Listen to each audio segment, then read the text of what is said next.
Bonjour et bienvenue au One A Club, le podcast BD bimensuel qui fait la fête aux spaghetti boulettes.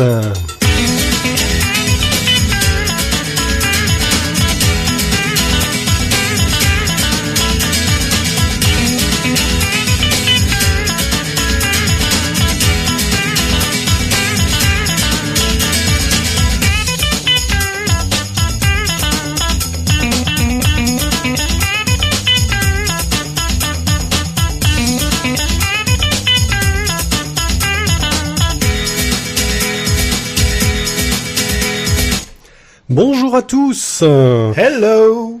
Et oui, nous faisons la fête car nous fêtons nos 4 ans de podcast. Et 4 ans de podcast, ça arrive pas tous les jours. Ça arrive tous les 4 ans, une fois. Hein.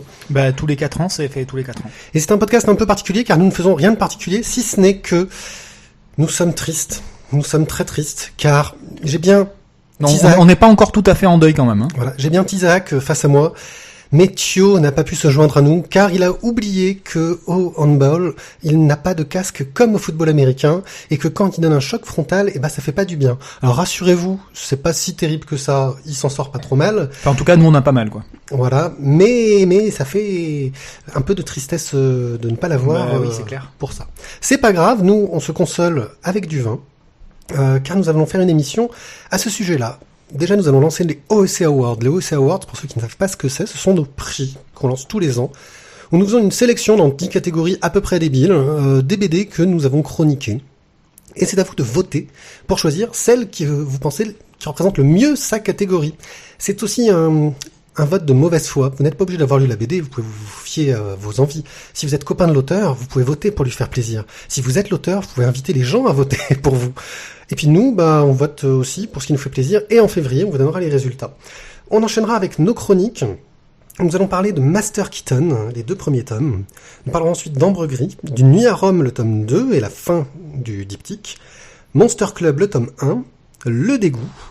Notre splash page sera consacrée à Pinard et bande dessinée. Nous parlons de Chroniques de la Vigne. Ça va me plaire. Et des ignorants. La carte blanche, c'est Lunch.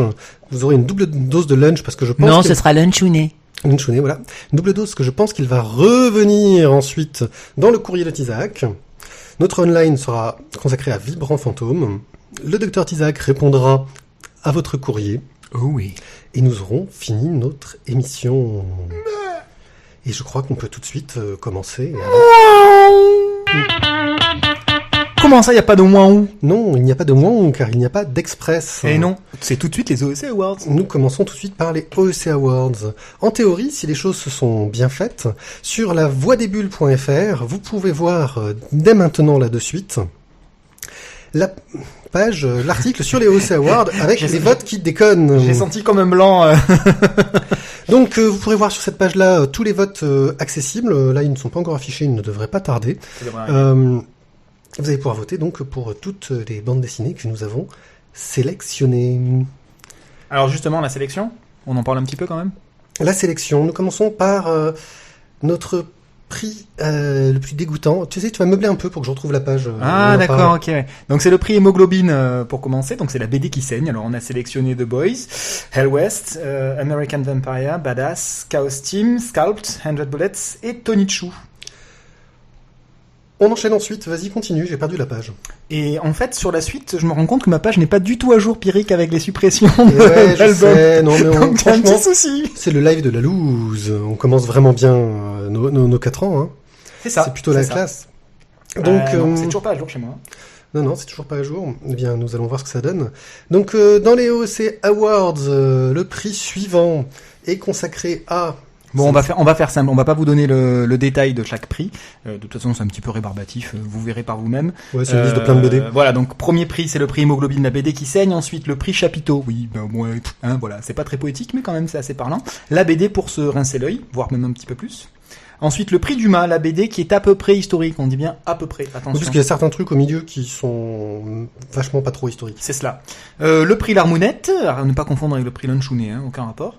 Donc c'est la BD qui fait pleurer. Le prix Jokers, la BD... Alors je reviens sur la BD L'Armounette, attention, c'est une BD qui fait pleurer ou qui vous laisse une profonde tristesse et un sentiment de mélancolie en vous quand vous avez fini de la lire. Ouais, enfin bref, un truc qui vous secoue un petit peu. Le prix Joker, la BD qui fige le sourire. Alors parfois ça fige en bien, parfois ça fige un peu moins bien, c'est à vous de voir. Le prix Toilette, c'est la BD pas prise de tête, une BD idéale pour passer un moment aux toilettes sans aucune prétention. Le prix Brutal de luxe, le personnage le plus balèze. Alors, cette année, on a décidé d'un commun accord de supprimer Batman. Ouais, parce qu'il gagne toujours. Bon, on sait que c'est Batman le plus fort. Voilà, c'est tout. Voilà. Mais on a des nouveaux entrants dans la sélection qui sont plutôt balèzes aussi. Et attention, hein, c'est pas forcément le plus fort physiquement, ça peut être aussi le plus fourbe, le plus malin, celui qui gagnera de toute façon parce que il a la niaque et la ruse. Nicolas Sarkozy ? Oh merde, non. Pas de politique. Ensuite, on aura le prix OVNI, l'objet BD-fil non identifié. Bref, un truc un peu trop zarbe qu'on sait pas trop où mettre. Voilà. Le prix Isaac, c'est la BD qui s'auto-analyse. C'est une BD qui parle de son auteur, où l'auteur parle de lui-même et où il a mis beaucoup de ses tripes dedans. On aurait pu appeler ça le prix Isaac, le mec qui parle sur lui-même. Non, Isaac, c'est le barman dans La Croisière s'amuse et c'est à lui qu'on va confier tous nos secrets. Ouais, c'est vrai. Et enfin, le prix Sueur, la BD qui fait peur, avec des vilaines petites sueurs froides dans le dos. Une BD bien stressante et effrayante. Voilà pour les catégories des OEC Awards.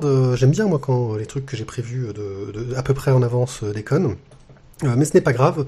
Vous retrouverez les votes très très très vite sur la page. Je m'en charge dès demain. Ce sera en ligne et ça marchera. Et on va pouvoir passer tout de suite à nos chroniques. Parsons. Oui, j'ai dit parsons, Biric, parce que tu as dit, bon, on va tout de suite parser. Voilà, c'est oui, pas grave. Ne me regarde pas bizarrement. Ça fait blague d'informaticien. Ingénieur informaticien. Alors, les chroniques. Master Keaton, tome 1 et 2. Master Keaton. Oh, un manga. Oh, du Urasawa. Franchement, qu'est-ce qu'on est original. N'est-ce pas? Master Keaton, ça nous raconte les aventures de Monsieur Keaton, qui est un japonais, mais aussi, je crois qu'il a une double nationalité. Alors, il a une double nationalité, il est à la fois japonais et à la fois anglais. Il s'appelle Taishi Hiraga de son prénom, mais Keaton pour son nom de famille. Il est né donc d'une mère anglaise et d'un père japonais. Et c'était un gars qui était dans les forces spéciales super balèze, mais il a arrêté ça et maintenant il bosse pour les assurances. Ah oui, alors à la base ça reste quand même un universitaire qui est archéologue à la base, et puis à un moment donné dans sa carrière il a eu l'opportunité de rentrer dans l'armée, chose qu'il a faite, et vu qu'il était pas très mauvais, il a quand même été engagé auprès des services secrets britanniques. Il est spécialisé en technique de survie, et donc parallèlement à son métier d'universitaire, pour lequel on va dire qu'il est brillant, mais il est controversé, et du coup il a du mal à obtenir des postes bien rémunérés, contrairement à son ex-femme qui, elle, rentre bien dans le moule et fonctionne bien et a pas mal d'argent. Lui, il est un petit peu en décalage par rapport à tout ça, et c'est un petit peu un révolutionnaire, mais baba cool. Et du coup, pour arriver à arrondir ses fins de mois, il est engagé par la Lloyds en tant qu'enquêteur d'assurance. Et il est super balèze. Et franchement, il dépote. Et puis c'est MacGyver. C'est ça. Donc, si on devait résumer, c'est un petit croisement au niveau de l'ambiance, hormis le côté sexuel, parce que c'est relativement asexuel. Je sais pas de quoi tu vas parler, mais vas-y. J'allais faire une comparaison avec Nicky Larson. J'ai trouvé qu'il y avait une ambiance un petit peu comique dans l'action et dans l'enquête qui se rapprocherait d'un Nicky Larson. Et pourtant, c'est assez sérieux, parce que c'est un personnage assez mélancolique.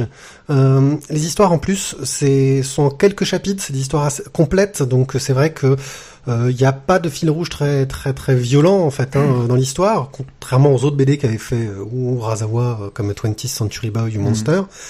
Et puis on suit ce personnage et on découvre petit à petit son passé. Et puis les auteurs s'éclatent parce que de temps en temps, il y a même des histoires sans Keaton. C'est ça. Parce que justement, tu parlais qu'il n'y avait pas de fil rouge. En fait, on va dire qu'il y a 3 personnages qui apparaissent quand même en fil rouge, qui sont sa fille, son père, et dans une trame de fond qui le nourrit, qui le met mal à l'aise, etc., qui nourrit aussi son passé, son ex-femme, dont il est toujours royalement amoureux, il faut bien dire ce qui est, mais il n'a pas été foutu de la garder parce que, comme je l'ai dit tout à l'heure, il a un côté un petit peu baba cool, un petit peu je me laisse porter par le vent, je prends pas les choses en main, etc., qui au quotidien, du coup, l'empêche de fonctionner à 100%, quoi. Puis comme il a eu une fille avec elle, forcément, ça crée des liens. Puis on va aussi voir son père, sa famille, on va arriver sur des histoires qui touchent son passé, puis toujours des histoires autour de personnages qui vont être touchantes. Et le papa, il est au top. Moi, il m'éclate, le père. Une histoire sur les Jeux Olympiques qui était très très jolie, sur un gars qui C'est avait vrai. gagné les Jeux Olympiques, parce qu'il cherche la médaille qu'il avait gagnée, mais qu'il aurait donné à un pote. Enfin, Fire and Ice. voilà, plein d'histoires vraiment très jolies, très touchantes. Il y a du fond. On n'est pas que sur de la BD qui raconte une petite histoire, qui nous fait sourire ou qui nous fait pleurer. Il y a toujours un petit fond, enfin souvent en tout cas un petit fond historique. Qui est pas dénué d'intérêt, que ce soit au niveau des JO, que ce soit au niveau des groupuscules terroristes, que ce soit au niveau de la politique ou de l'histoire au sens plus large du terme, que ce soit au niveau du racisme, au niveau de la tolérance. Voilà, il y a un vrai fond, c'est très intéressant. Moi, j'ai passé un excellent moment. Puis du dépaysement, parce qu'il voyage beaucoup. Il voyage beaucoup. Bon, même si je suis pas forcément archéologue dans l'âme, il traverse tout un tas de pays et il se retrouve aussi bien dans la race campagne japonaise que sur les bords des falaises en Grèce, dans le désert ou en ville aux États-Unis. Enfin bref, c'est extrêmement varié. Il y a une variété d'ambiance qui en plus sert le récit, Exactement. qui est super intéressante. Exactement. Et du coup, ça se lit très bien, malgré les, accrochez-vous bien, 300 et quelques pages, 315, 320 pages en fonction du C'est une tome. édition de luxe aussi. Hein. Ouais. C'est du Big Cana, c'est du gros tome. Ouais, franchement. Et pourtant, voilà, ça se lit vite. Mais il y a quand même 300 pages par tome. Voilà, on en a pour son argent, on va dire. Voilà, donc franchement, une BD moi qui m'a bien plu. Au niveau du dessin, alors c'est un ouvrage de jeunesse, on dirait, d'Urasawa. Mais on reconnaît encore cette façon réaliste qu'il a de faire les visages, de travailler les personnages vieux aussi, qui sont de façon très crédible. Ouais.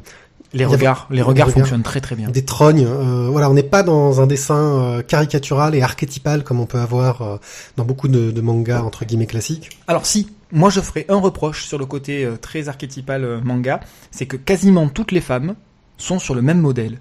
Elles se ressemblent toutes, mais c'est... voilà. Et du coup, elles ressemblent toutes à la femme de Keaton. Ce qui est... C'est peut-être fait exprès. Haha. Bon, j'en sais rien, peut-être pas. Bon, toujours est-il que les nanas, je trouve qu'elles se ressemblent quand même beaucoup. Par contre, les mecs sont extrêmement bien variés, et c'est, de ce point de vue-là, c'est très, très plaisant. Alors, c'est des histoires qui ont été écrites par Okuzei Katsushika et Takashi Nagasaki. Takashi Nagasaki, qui est un des collaborateurs de longue date de Urasawa. On sait pas trop qui a fait quoi exactement. C'est assez difficile de savoir comment ils se partagent le travail. Quoi qu'il en soit, voilà, Master Keaton, un manga très sympa que je recommande dans une belle édition en plus, avec les pages couleurs, les pages en bichromie. Ah oui, ça aussi c'est sympa en fonction de l'endroit où on se trouve dans le bouquin. La première page est en pleine couleur, et puis petit à petit on perd des couleurs, on bascule vers la bichromie, puis vers le noir et blanc. Alors, ça vient des éditions japonaises où souvent dans la prépublication, les histoires qui sont mises en avant ont droit à quelques pages couleurs ou en bichromie. Donc on n'a pas grand chose de plus à rajouter. Je pense que Thio aurait pu faire que notre chronique aurait duré vachement plus longtemps, mais il n'est pas là. Donc on lui en veut. Voilà Thio, on t'en veut. T'es pas là. Mais tu n'es pas là. Si je rêve, tant pis. Oui, je te Et coupe. tu t'en vas. Et tu t'en vas. Ambre gris de Michel Durand chez Glénat. Ambre gris est l'histoire d'un baleinier dans les années, je dirais, 19e siècle. Je ne saurais pas trop situer la date. Oui, moi aussi. Le récit est pas forcément très précis de ce point de vue-là. Oui, enfin, on n'a peut-être pas fait gaffe non plus, ça arrive. Qui nous raconte donc c'est basé sur les mémoires de l'abbé Grégoire Levasseur. C'est toujours difficile de savoir quand il y a ce genre de trucs qui sont annoncés à quel point quelle est la part de vrai et quelle est la part parce que déjà la BD commence où on voit des gens qui sont en train de survivre dans une carcasse de baleine au milieu de l'eau. Avec les requins qui rôdent autour, et on se demande comment ils sont arrivés là. C'est ce que nous raconte l'histoire. Et on va suivre la vie d'un abbé qui se retrouve sur ce baleinier pour protéger la concubine du capitaine, qui est une ordure, mais une ordure infâme, un gars d'une dureté, sauf qu'il est super bon dans son domaine. C'est un méga baleinier, et qu'il le dit, vous allez en chier si vous bossez avec moi, mais quand vous reviendrez à terre, vous aurez gagné votre argent. Alors, je vais juste te poser une petite question, histoire que nos auditeurs soient bien au courant. Mais qu'est-ce que l'ambre gris ? L'ambre gris, si je me souviens bien, c'est le sperme de baleine. Oui, Dans l'idée, c'est un petit peu ça, c'est-à-dire que c'est un produit qui est le produit miracle à tout faire en termes de produits de beauté. C'est un peu comme le professeur Mamadou, vous savez, quand vous recevez les petits papiers dans les boîtes aux lettres, il peut réparer la télé juste en lui passant un coup de téléphone. Ben, c'est un petit peu le même principe. L'ambre gris, ça soigne à peu près tous les maux de la terre, ça vous rend plus beau, ça vous rend plus viril. C'est utilisé en cosmétique, c'est peut-être encore même. Cosmétique. Je sais pas si ça l'est toujours, sans doute au Japon, parce que bon, les produits issus de la baleine fonctionnent toujours. Oui. Mais voilà, disons que c'est le produit miracle qu'il faut arriver à récupérer dans le corps de la baleine, donc. Voilà pour l'histoire. Au dessin, Michel Durand a un style très très très dynamique, très dessin plein de hachures, qui est très péchu mais très lâché. Ça fait penser un peu à du Blin. Ces personnages sont toujours en mouvement, en action. Moi je trouve ça assez efficace, même si tout le monde va pas forcément aimer ce style graphique. Je le confirme. Surtout qu'il y a un choix dans les couleurs qui sont assez outrancières et assez exagérées. Je confirme. Que moi j'aime beaucoup aussi. Et toi non, vas-y. Ah non, moi j'ai vraiment beaucoup de mal. Ça me donne un peu la nausée en fait, ce genre de truc. Alors quand on voit que le personnage, pas principal mais en tout cas central, qui est le capitaine de ce baleinier, est juste détestable, il est à vomir, c'est le cas de le dire. Ah ouais, non, t'as envie de le... D'une certaine façon, à la fois le dessin qui est très dynamique et qui nous porte un peu sur ce bateau, comme si effectivement on était nous aussi sur le baleinier en train de bouger parce qu'on a une baleine en train de découper à côté, parce que la mer bouge, bien évidemment je vous apprends rien. Et moi en tout cas j'ai trouvé qu'on était vraiment très proche de ce sentiment de nausée. Et quelque chose de pas forcément très agréable. Et il faut être honnête, l'histoire est pas dénuée d'intérêt, mais alors en termes d'ambiance, moi j'étais pas bien en lisant ce bouquin, quoi. J'ai pas pris du plaisir en lisant le bouquin. J'étais pas forcément très à l'aise. Mais t'étais pas à l'aise parce que le récit était réussi dans son côté dérangeant, ou tu étais pas à l'aise parce que ça ne t'a pas plu? Je vais pas dire que ça ne m'a pas plu, mais je suis pas fan après de ce genre de couleurs. C'est un petit peu comme du Sfar pour moi de ce point de vue-là, tu vois. Aussi bien le trait que les couleurs, pour moi, c'est ce qui ne me plaît pas dans le Sfar. Oui. Donc, c'est pas parce que ça s'appelle pas Sfar que ça me plaît, quoi. Pour le coup, il y a rien contre Sfar. C'est vraiment que le style ne me permet pas d'être à l'aise en lisant ça, et j'y prends pas particulièrement de plaisir, quelle que soit l'histoire racontée. Alors l'histoire est pas dénuée d'intérêt, encore une fois, c'est même plutôt sympa, mais il faut bien vous dire qu'on est sur un baleinier, on arrive bien à imaginer les odeurs, on est en train de découper de la baleine, il y a des boyaux, des morceaux de tout et n'importe quoi qui giclent dans tous les sens.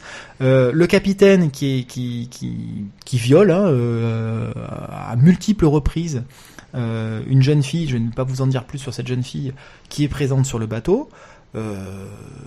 Il maltraite ses hommes d'équipage au point de les tuer, décapiter, je sais plus exactement. Non, il les fait brûler vifs. Oui, il leur met il les transforme en bougie. Non, voilà, c'est la graisse. Il les transforme en bougie avec la graisse de baleine. Voilà, c'est la graisse de baleine, et du coup, voilà,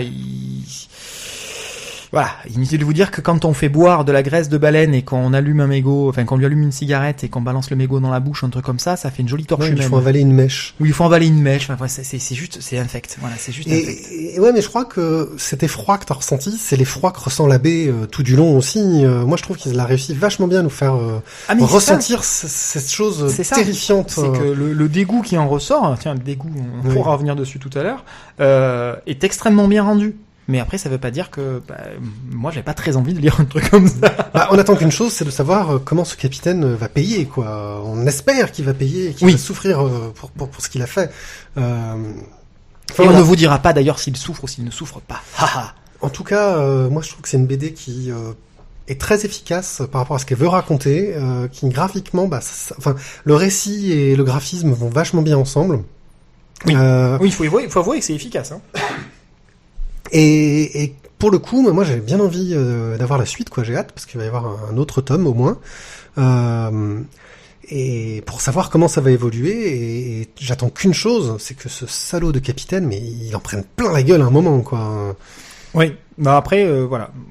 Au niveau de l'ambiance, faut quand même y aller en sachant ce qu'on va rencontrer, quoi. C'est pas ultra plaisant. Moi j'aurais une petite remarque concernant la couverture. Oui. Que je trouve relativement désuète. Désuète. Ouais, c'est au niveau du choix de la police, au niveau de surtout au niveau du texte, c'est vrai que ça fait un peu vieillot. Ça fait assez vieillot, je trouve. Pourtant, le dessin est assez efficace. Oui, mais il y a du mouvement, machin, mais entre le choix des couleurs le choix de la police de caractère, le placement du titre, plus un gros Glénat en bas, voilà. Bon, ça, après, c'est le problème de Glénat, hein. C'est le problème de Glénat, ça a aucun rapport. Mais voilà, je trouve pas la couverture extrêmement bien réussie. Tiens, on l'a pas dit tout à l'heure pour Master Keaton, mais celui-là, le ambre gris, c'est pour qui? Alors, soit pour les gens à qui vous voulez filer la nausée, soit pour un lendemain de cuite si vous avez du mal à vomir pour évacuer le reste d'alcool, soit pour les gens qui aiment bien avoir la nausée. Ouais, oui, tu l'as déjà dit. Pour ceux qui aiment les personnages détestables, en fait, moi je dirais. Pour tous ceux qui aiment suivre ces histoires d'ordures, de personnages infâmes. Voilà, moi c'est le truc qui me... C'est ça. Si vous avez aimé Mein Kampf, n'hésitez pas. Oh là là, l'enfoiré. Lunch sur le chat nous dit que si on a aimé un bon récit noir de pirate, il y a Black Lung, Poumon Noir, chez Cambourakis. C'est plein d'ordures aussi, et même pire. Oh putain. Oh putain. Ouais, le même pire, ça fait un peu peur.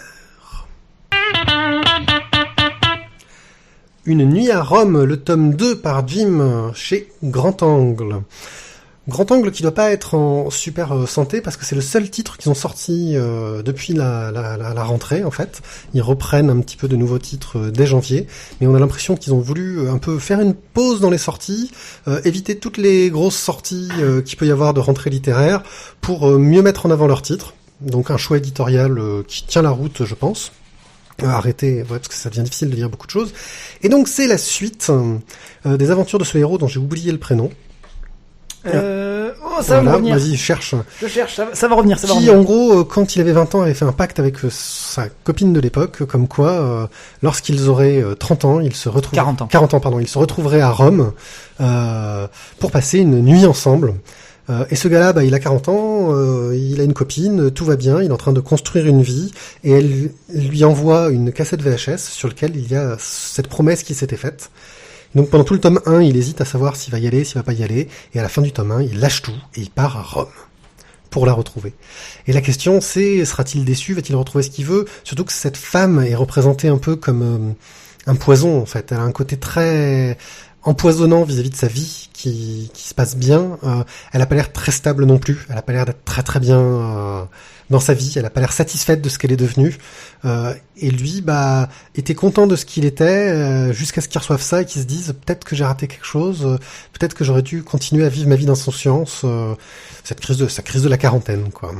C'est ça. Donc en fait, donc j'ai toujours pas retrouvé le prénom. Si, Raphaël. Il s'appelle Raphaël. Et donc Raphaël est en couple avec une certaine Sophia. Sauf que Raphaël, donc, il reçoit la fameuse cassette vidéo de Marie. Voilà. Et donc Marie, c'est effectivement la pulpeuse, charmante, délicieuse, craquante, croquante, amour d'enfance, amour de jeunesse, avec qui il s'est promis monts et merveilles, et voilà, c'est ces fameuses petites promesses que l'on fait quand on a 20 ans, sauf qu'après, quand on a 40 ans, qu'on est établi, qu'on a déjà perdu un petit peu du temps parce que on a gardé en tête un peu trop longtemps cette Marie, et du coup, ça, d'une certaine façon, ça nous a empêché d'avancer suffisamment bien dans notre couple. Surtout quand on se dit, ça y est, c'est bon, j'ai réussi à avancer, je l'ai oublié, paf, elle revient. Et c'est ça. C'est un vrai petit poison. En même temps, toxique. C'est... Ouais. Mais... Voilà, quel poison, quoi. Waouh, oui. Quel poison. Et là, donc, il la retrouve. Et comment va se passer cette nuit? On va enfin voir cette fameuse nuit à Rome. On va enfin voir comment elle se passe. On va voir quelles vont être ses conséquences, comment elle va finir, la difficulté à gérer, pour la copine de Raphaël, le fait que d'un coup... il s'est cassé, quoi. Il a lâché, abandonné. Il s'est barré. Ils étaient censés en plus partir ensemble chez les parents de Sophia. Et c'était son anniversaire. C'est ça. Et il leur a planté un magnifique lapin, quoi. Il leur a posé un magnifique lapin. Voilà. Et surtout, Marie, on essaie d'en apprendre un peu plus. Ça reste une femme mystérieuse. Je dirais pas femme fatale. Enfin, il y a un peu ce côté-là, mais on sent qu'elle est perdue, qu'elle est déboussolée. Je suis belle, mais c'est pas de ma faute. J'ai été dessinée comme ça. Ouais. Voilà. Le dessin de Jim, justement, est très élégant. Wow. Jim transition. Le dessin de Jim est très élégant. Moi, je trouve vraiment que c'est très joli. Je suis clairement fan. C'est un style réaliste, mais tout en finesse, tout en douceur. Ouais. Beaucoup de sensualité. En fait, sur des dessins relativement simples, peu chargés, il va faire des lignes. Je vais reprendre quelques exemples, moi, qui m'ont frappé. très souvent, quand il veut montrer de la sensualité sur une scène, il va être en contre-plongée et il va parfaitement bien dessiner la ligne de la mâchoire de la demoiselle, ce qui donne, je trouve, une sensualité à la bouche, une sensualité à la scène. Pareil au niveau du mouvement des bras. Il va y avoir tout un travail là-dessus, je trouve, qui est extrêmement élégant. Sans en faire des caisses. Sans en mettre des kilos et des kilos, sans surexagérer les yeux, la bouche, le machin, le bidule. Voilà, juste il va y avoir 2-3 lignes comme ça qui font que il y a une énorme sensualité qui se dégage de la vignette. Donc dessin très efficace, une mise en couleur en plus très très très bien trouvée. Moi j'ai trouvé ça très sympa. Alors Thio était là, il aurait dit que ça l'a gonflé. Mais vous avez fait une analyse là-dessus. Ouais, alors on a fait une espèce de pseudo-psychoanalyse rapide autour d'un verre. Pourquoi Thio n'a pas aimé ? Et en fait, pourquoi Thio n'a pas aimé, c'est un peu la même raison du pourquoi je l'ai aimé. C'est-à-dire que je trouve ça extrêmement vrai. Je vais pas dire que j'ai vécu exactement la même scène que ce qui est dans le livre, ça serait parfaitement faux. Mais je pense qu'on a tous, plus ou moins, dans notre vécu, une jeune demoiselle qui correspond à notre amour d'enfance et qu'on a gardé longtemps en tête. Et qu'on ait fait des promesses, qu'on n'ait pas fait des promesses, qu'on ait réussi à avancer dans la vie ou qu'on soit toujours célibataire, qu'on l'ait toujours en tête ou qu'on ne l'ait plus en tête, de toute façon, à un moment donné, on est quand même relativement nombreux, je pense, à avoir croisé le chemin, homme ou femme, de quelqu'un qui nous a marqué et je vais pas dire qu'il nous trotte toujours dans la tête, mais qui a longtemps existé dans nos pensées, même si on n'était pas forcément avec cette personne-là. Et il a réussi, en 2 tomes, à retranscrire, et je trouve de manière très vraie, ce qui peut se passer dans la tête de l'un et de l'autre. C'est pas des personnes qui sont bien, c'est pas des personnes qui ont envie de sauter l'un sur l'autre et d'être parfaitement égoïstes et d'envoyer chier leur vie, d'envoyer chier leur partenaire, de s'envoyer en l'air juste comme ça pour le plaisir de tromper l'autre. Non. Il y a des vrais non-dits, il y a des vrais sentiments qui ont été dits mais qui n'ont pas été exploités, ils sont pas allés jusqu'au bout, ils ont envie de le faire mais ils peuvent pas le faire, où est-ce qu'ils se mettent des interdits, quelles sont leurs barrières qui sont purement personnelles et psychologiques. Voilà, je trouve que c'est extrêmement bien rendu, tout en n'étant pas une analyse psychologique rébarbative du début à la fin, quoi. On se laisse largement bercer par l'histoire, et ce qui a dérangé Mathieu, c'est que justement, lui aussi, c'est pas exactement ce qu'il a vécu dans sa vie, mais lui aussi a eu un amour de jeunesse comme pourrait tout le monde, et voilà. Et il a eu du mal à tourner la page. Et ça a été difficile de tourner la page, et voilà, c'est le genre d'histoire que tout le monde a rencontré dans sa vie, je pense. Pour peu qu'on soit tombé amoureux une fois dans sa vie avant d'être avec un autre partenaire ou une autre partenaire. Donc voilà, Une nuit à Rome de Jim, au scénario et au dessin, chez Grand Angle, 104 pages pour 17,90€. C'est bien quand j'ai la fiche technique du bouquin. N'est-ce pas ? T'as vu, je peux même donner l'ISBN et tout, mais non, je ne le ferai pas. C'est pour qui ? Ouais, pour les trentenaires, quarantenaires. Pour ceux qui ont des regrets. Ah non, alors j'ai pas du tout envie de parler de regrets, parce que justement, c'est bien aussi une fois qu'on a réussi à tourner la page. Parce que, franchement, ça leur pourrit la vie. Et pour ceux qui l'ont vécu, je pense que ça nous a bien pourri la vie aussi. Donc quelque part, c'est bien d'avoir réussi à lire ça une fois qu'on a tourné la page. Et je pense que c'est une bonne certitude, une bonne vérification pour savoir si on a bien tourné la page ou pas. Alors, juste pour dire, on représente le personnage de Marie comme un personnage détestable, mais pas tant que ça, en fait. Elle est quand même bien définie, bien décrite. Oui. Elle reste un personnage très humain, et c'est pas la femme fatale méchante pour être méchante. Non, il y a là plus encore, de finesse que ça. Et puis on est dans du vrai. Voilà, encore une fois, c'est ce que j'ai envie de retenir de tout ça. Nous passons maintenant à Monster Club, le tome 1, un petit peu de légèreté. C'est cela, beaucoup plus de légèreté que Le Meilleur Gagne et Dieu sauve la reine. Par Masbou et Le Prévost chez Delcourt. Masbou, vous le connaissez en tant que dessinateur. Cap de Croc. C'est le dessinateur de Cap de Croc qui est devenu scénariste pour l'occasion. Et donc Le Prévost, que je ne connaissais pas, est son dessinateur. Monster Club, c'est l'histoire de 2 clubs comment c'est déjà exobiologie. Non, zut, je trouve plus le nom. Les biologistes, enfin ceux qui cherchent les créatures qui n'existent pas, les créatures imaginaires, xénobiologistes. C'est ça. 2 clubs de xénobiologistes, un anglais et un américain qui se créent en même temps et qui déposent le même nom le même jour. Et là ils se font la gueule parce que c'est pas normal. Et ils décident de se lancer un défi pour savoir qui méritera de s'appeler Monster Club.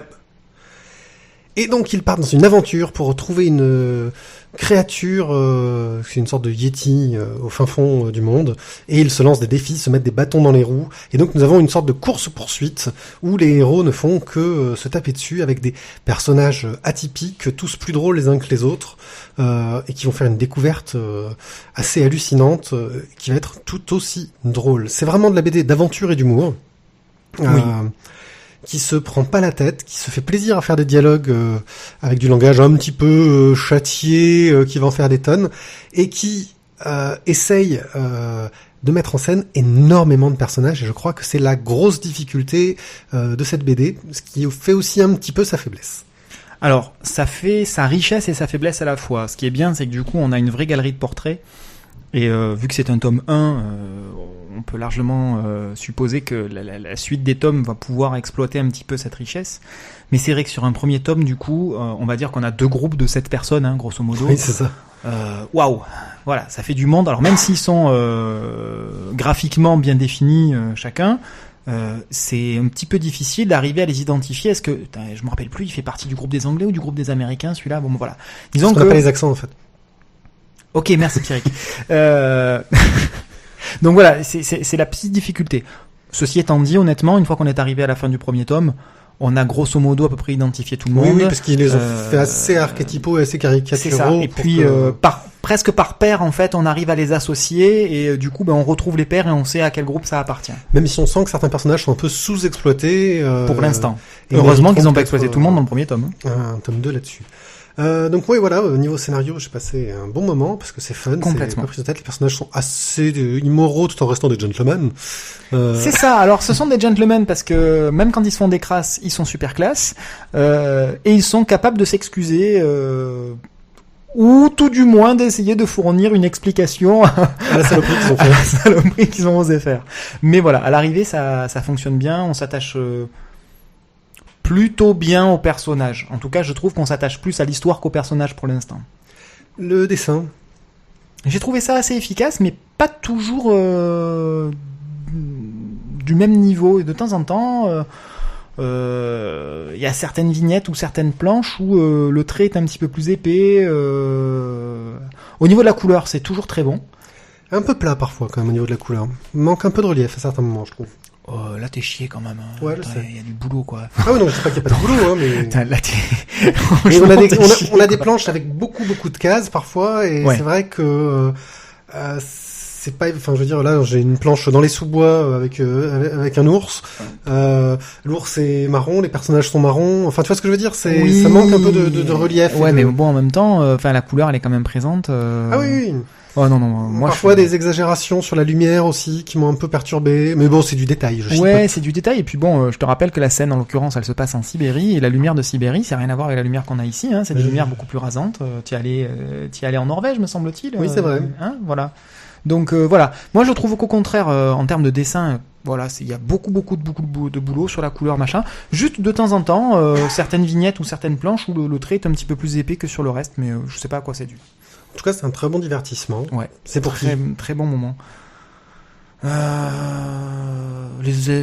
qui aiment l'aventure, hein, tout simplement, et puis ceux qui aiment un petit peu la préhistoire aussi, parce que je pense qu'on va pouvoir rencontrer tout un tas de créatures qui vont pouvoir sortir de l'ordinaire, tout en restant relativement réalistes. C'est un petit plaisir d'arriver à rencontrer ces groupes d'aventuriers qui sont quand même assez ingénieux. Ils nous inventent des machines pour pouvoir progresser dans les différents milieux. Enfin, un petit côté steampunk, quoi, des fois. Ouais, il y a un petit côté steampunk qu'on pourrait retrouver dans le film La Ligue des Gentlemen. Oui, effectivement. Voilà. Je sais que tu ne l'aimes pas, mais parce que tu connais trop la partie originale, mais le film en lui-même a ce côté un petit peu sympathique et un petit peu décalé. Voilà, là un peu plus... ça tient la route à ce niveau-là. Ouais, ça tient. Donc voilà, Monster Club chez Delcourt par Masbou et Le Prévost. Collection Terre de Légende. Nous continuons sur le dégoût. Et oui, le dégoût encore. Une bande dessinée argentine d'un nouvel éditeur, les éditions Insula, de Diego Agrimbau. T'as vu un peu, j'essaie de faire Agrimbaud, hein, si vous voulez vous la faire à la française. Et de Dante Ginevra. T'as vu comme je roulais. Non mais c'est trop fort. Donc, cette bande dessinée nous raconte l'histoire d'un gars qui est dégoûté de lui-même parce que suite à un accident, il a un pied beau, il se trouve moche, il est pas bien dans sa vie, il est pas bien dans sa peau. Non, c'est pas qu'il se trouve moche, c'est qu'il est moche. Hein. Voilà. Il est objectivement moche avant d'avoir un pied beau. Hein. Ouais. Il est pas bien dans sa vie, il fait pas d'efforts non plus vraiment. Hein. Et puis, il fantasme énormément sur une de ses voisines, qui est une aveugle. Et un jour, il trouve le courage de commencer à discuter avec elle. Et c'est l'histoire de leur relation, de comment elle se passe, sachant que lui se dégoûte lui-même parce que pour l'approcher, il ment, il triche, il est pas bien dans sa peau, quoi. Bon, alors lui, voilà, il est quand même assez caricatural. De la façon dont il est dessiné, il a une jambe qui est en miettes au-delà d'avoir un pied beau.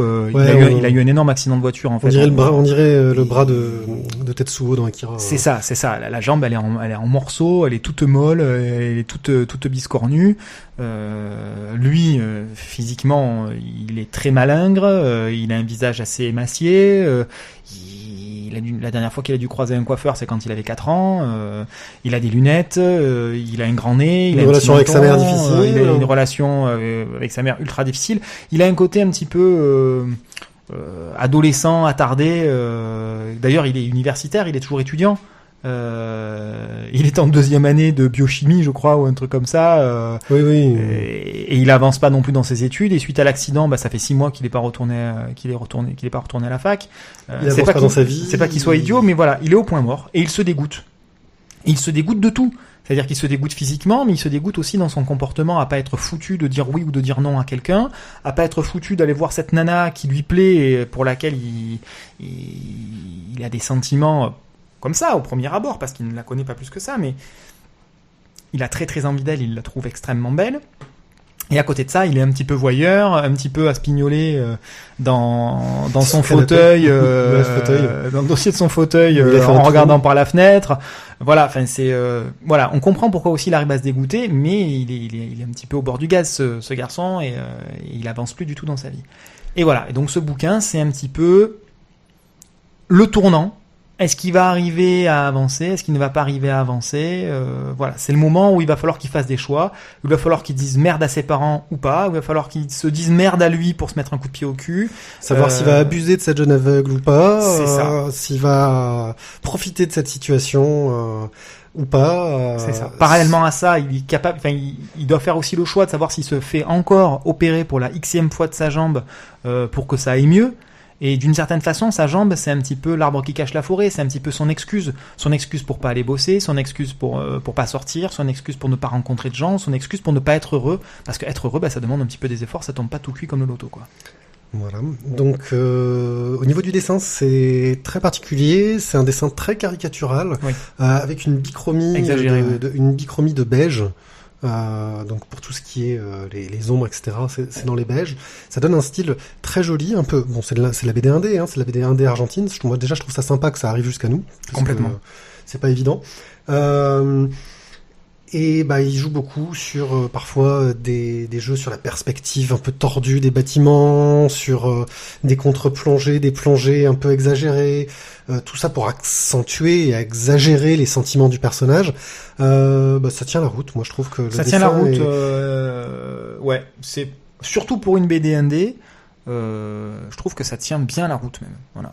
Après, cette façon presque de dénigrer la BD. Non, mais je veux dire, c'est forcément des gens qui ont peut-être un petit peu moins d'expérience, un petit peu moins d'aide, un petit peu moins de studio avec ou de groupe avec des contacts. Je pense que le mec, il a une certaine maîtrise quand même là. Ah là, il touche. Enfin, en tout cas, il y a du travail et ça rend bien.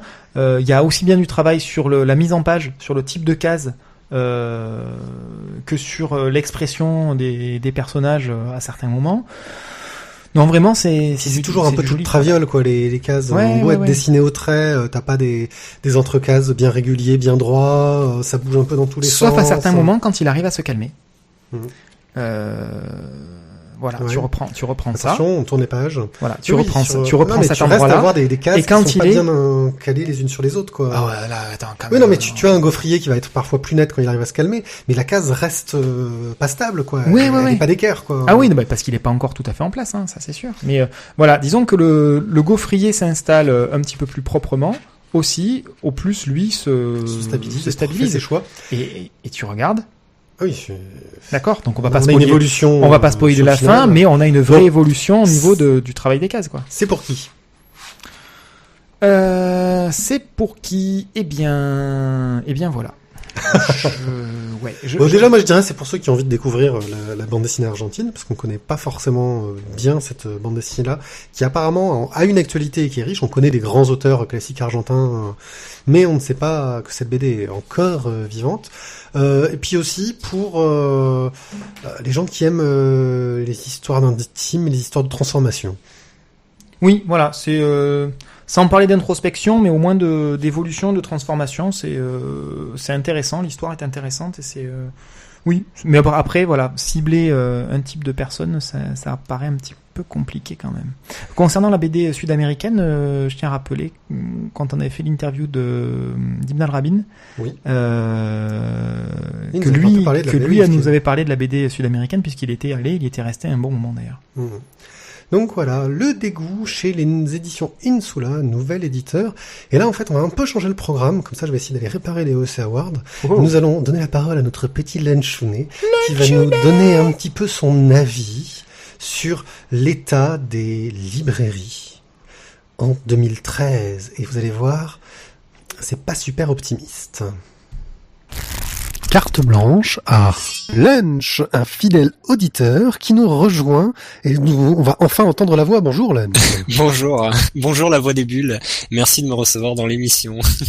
Alors, ça fait très plaisir. Hein. Ça nous fait plaisir à moi déjà parce que je suis là et aux autres sans doute quand ils découvriront que tu vas participer. Tu voulais nous faire un petit retour sur l'état de la librairie et particulièrement la librairie indépendante en France. T'es assez critique, tu m'as fait un petit plan qui montre bien déjà un peu ton état d'esprit et je pense que ça peut être très intéressant d'écouter ce que tu as à dire. Oui, mais en fait, je voulais parler des librairies parce que c'est un sujet qui m'importe parce que j'ai vu pas mal de librairies que je fréquentais moi depuis que je suis ado et en âge d'acheter des bouquins moi-même avec mon argent de poche fermer leurs portes. Donc j'en ai vécu 2 surtout à Bordeaux avec des libraires qui sont devenus des amis aussi. C'était Bédélire donc et Oscar Hibou. Et donc, du coup, je me disais que c'était pas mal aussi de parler un petit peu des librairies indépendantes. Moi, j'essaye sur mon site depuis que je l'ai créé de parler des librairies indépendantes et de leur laisser une place. Et donc voilà, du coup, je revenais ici pour faire pareil. Alors tu voulais commencer par nous balancer quelques préjugés qu'on a sur les libraires. Ouais, tout à fait, parce que c'est dans les discussions, c'est des choses qui reviennent de temps en temps quand on discute avec un collègue ou un ami. Notamment, moi, j'avais une collègue qui me disait qu'elle avait acheté toutes ses BD de Noël. Je sais plus quand c'était, ça fait quelque temps, mais à la Fnac. En me sortant pas mal de préjugés, donc du coup, dans les préjugés qui reviennent souvent, on pense que le prix, c'est un peu moins cher en grande surface ou dans les grandes enseignes. Mais il faut rappeler surtout que le prix du livre est identique partout, chez tous les revendeurs, donc y compris dans les petites librairies, puisque le prix est fixé par la loi Lang. Voilà, donc la loi Lang, pour rappel, elle a été créée en 81, je crois. Je vais pas dire de bêtises parce que je crois que c'est 81. Par Jacques Lang, donc. Il y aura bien quelqu'un pour mettre des commentaires pour dire qu'on a dit des bêtises. Ouais, donc elle a été créée surtout dans le but de sauvegarder les libraires d'une concurrence acharnée des grandes enseignes. Donc c'est les premiers méchants de l'histoire, c'est les grandes enseignes. Oui, en fait ça a été vu comme ça parce qu'il y avait le développement des supermarchés. Et il y a toujours eu cette volonté de contrer les supermarchés, l'invasion des supermarchés, de les mettre hors du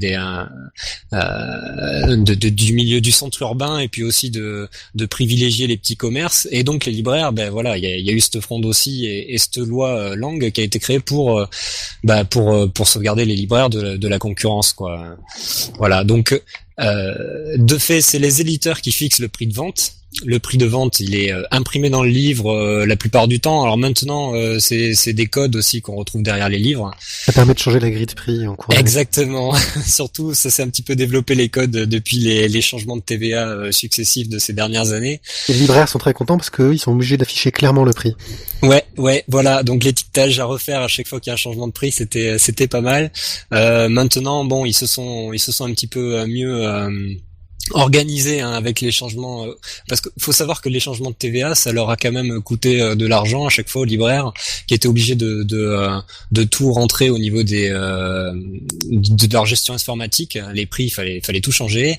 Ça coûtait pas mal d'argent. C'est quoi, 250 € par changement. On me dit, bon, il y a Badley là derrière moi qui me qui me précise.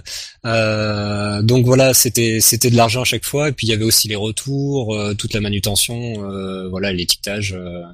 Donc c'était beaucoup de gestion pour ça, pour ces changements de TVA. Et le prix, donc, le prix est unique partout, et voilà, il y a juste une remise. Voilà, les 5% de remise qui sont pas obligatoires, mais qui sont une remise qui peut être faite par tous les libraires ou tous les revendeurs, quels qu'ils soient. En général, les libraires spécialisés le font via une carte de fidélité. Ouais, même les grandes enseignes par carte, enfin certains les appliquent directement, d'autres par carte. La Fnac, c'est une carte fidélité par exemple qui fait ça. Pour les libraires indépendants, après certains font avec une carte, d'autres c'est au bout d'un certain nombre d'achats, et puis après si on connaît bien son libraire, ils le font automatiquement aussi, hein. Et tu parlais aussi des problèmes de stock. Oui, en fait, je parlais des problèmes de stock parce que dans les préjugés qui reviennent, il y a aussi les gens pensent que par exemple à la Fnac, il y a beaucoup de bandes dessinées et qu'ils ont une tellement grande surface que ils ont beaucoup de stock. Faut savoir qu'un libraire, il a aussi une arrière-salle avec du stock, des tiroirs aussi, beaucoup, avec des livres dedans. Et il y a autant de stock finalement dans les grandes enseignes que dans les libraires. Et il y a peut-être, c'est peut-être un stock un peu plus efficace même, puisque dans les librairies spécialisées, puisque moi je fréquente surtout des librairies spécialisées BD, hein. Bon, après c'est pas le cas de tout le monde, mais du coup on retrouve quand même pas mal de choses, et puisqu'ils sont spécialisés là-dedans, ils ont vraiment... Les librairies spécialisées n'ont pas en ce qui concerne le stock de BD des palettes de Walking Dead et de Astérix chez les Pixtes. Ils ont quelque chose de plus varié. Ils ont quelque chose de plus varié aussi. Oui, mais l'avantage aussi quand on est indépendant, c'est qu'on peut se permettre de mettre en avant des séries qu'on a aimées, et même des stocks de séries qui ne sont plus spécialement envoyées par les éditeurs. Là, c'est plus des nouveautés. On retrouve des choses intéressantes justement, et un conseil qui vient avec, quoi. Bon, et la problématique de la commande. Ah la commande aussi. Moi, je côtoie des gens, et même dans les BD-Files, qui ne vont pas commander un livre sous prétexte que ils pensent que un libraire doit avoir le livre en stock pour le client. Voilà. Donc moi, je pars du principe aussi que c'est un service, on peut tout à fait commander un livre, et puis le libraire est à la disposition du client pour commander un livre si besoin. Enfin, tu parles de conseils. Oui, parce que un libraire est avant tout quelqu'un qui est là pour conseiller son client, qui va être à son service, et puis pouvoir l'aiguiller, voilà, en fonction de ses besoins, de ce qu'il recherche, trouver même des albums qui pourraient convenir par rapport à ses goûts ou au goût des personnes pour qui ils font les achats. Voilà. Ton dernier préjugé concernait la vente en ligne. Oui, alors la vente en ligne, c'est quelque chose que je vais peut-être un petit peu plus développer par la suite, mais il y a pas que Amazon dans la vente en ligne. Non, il y a la Fnac aussi. Oui, il y a la Fnac aussi, mais alors Amazon c'est 70% du marché, la Fnac c'est le deuxième plus gros libraire derrière Amazon, si on peut considérer Amazon comme un libraire.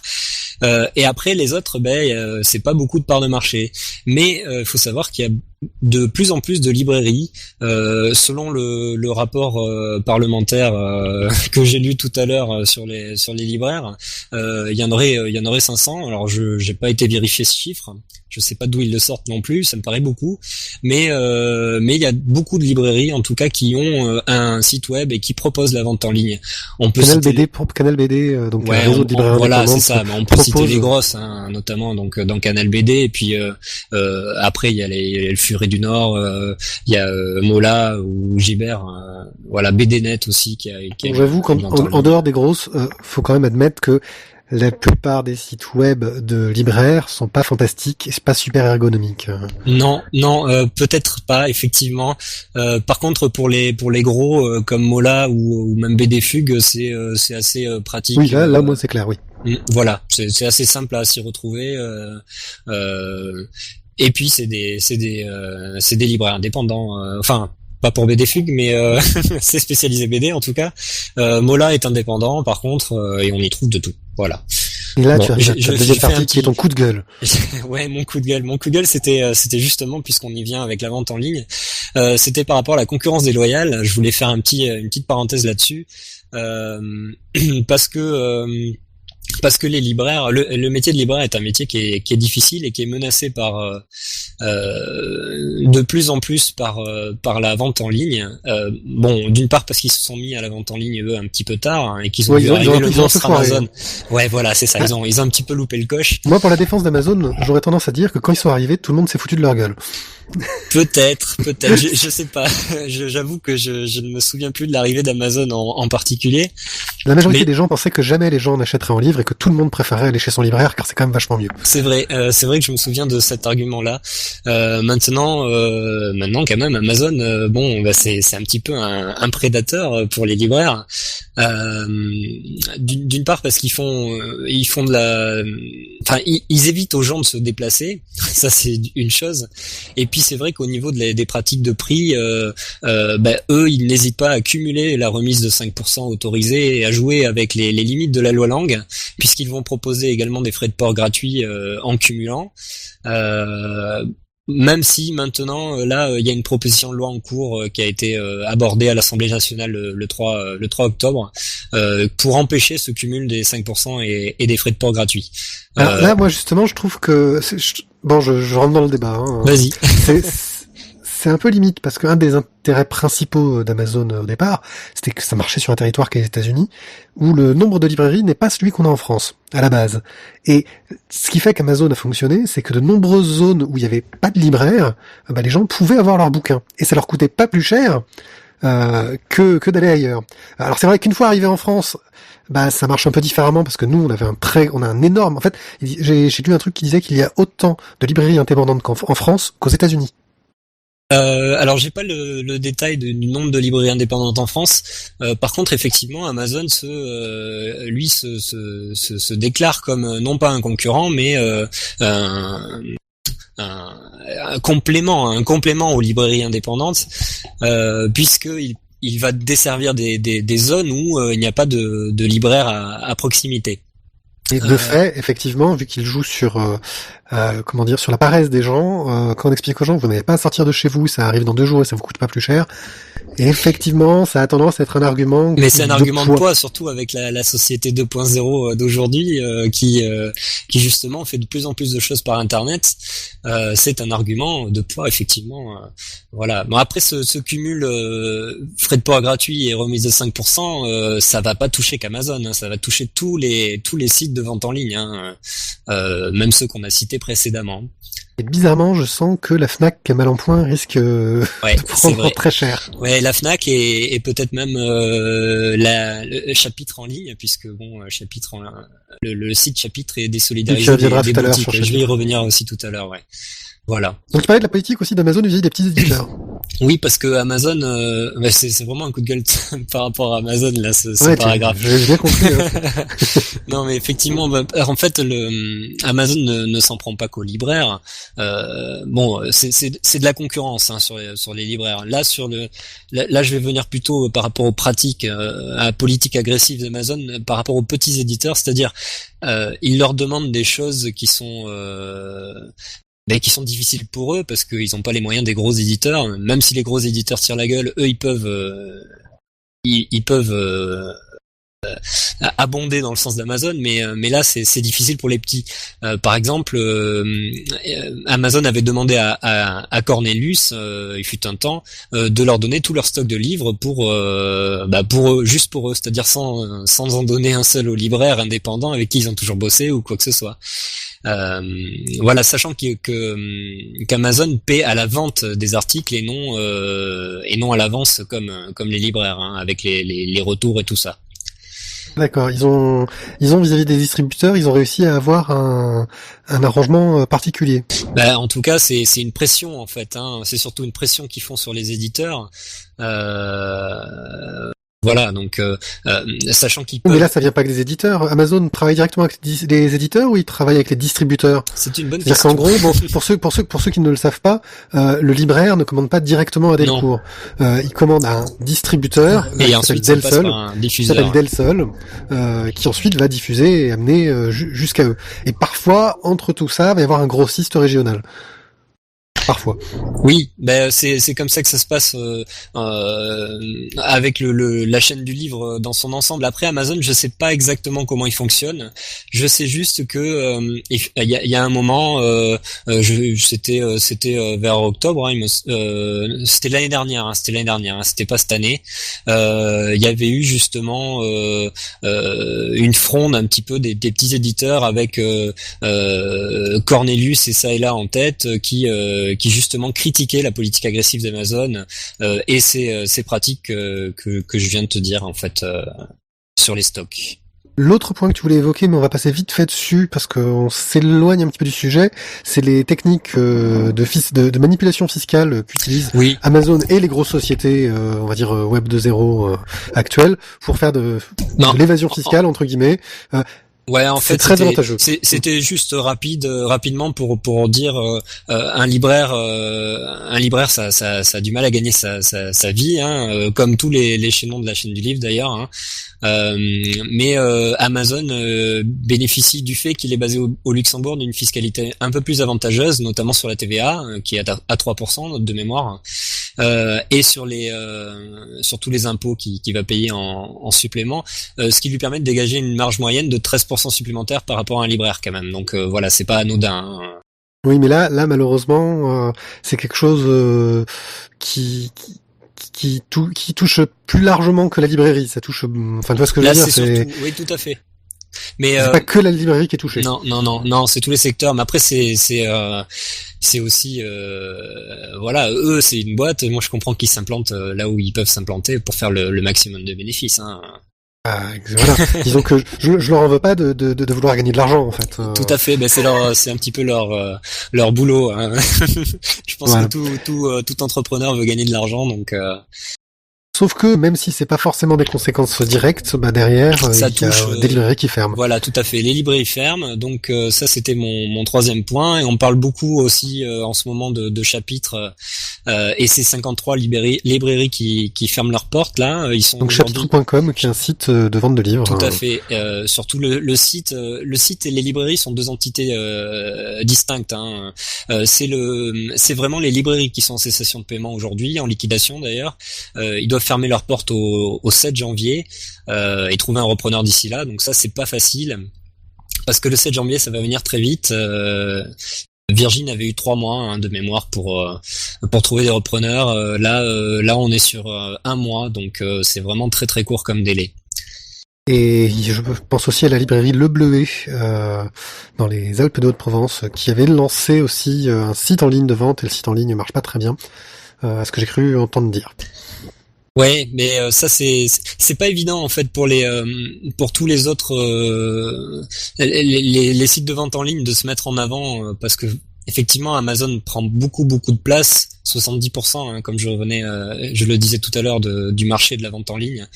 Derrière il y a la Fnac et après les autres c'est vraiment beaucoup plus marginal. Alors il y a des librairies qui tirent leur épingle du jeu, Mola, Furie du Nord, mais c'est vrai que le web, c'est un autre métier en fait. C'est surtout ça.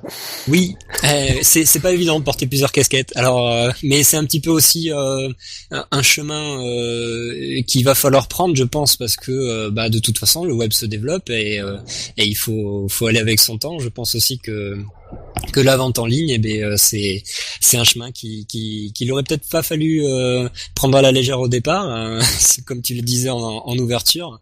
Et maintenant, va falloir s'y mettre. Ok. Tu disais que donc le chapitre c'est 53 librairies, 53 enseignes qui risquent de disparaître. Alors certaines apparemment vont s'en sortir, et près de 1000 postes. Et oui, c'est beaucoup de libraires. Donc je sais qu'il y a 2-3 enseignes qui vont être a priori reprises par Cultura et la Fnac.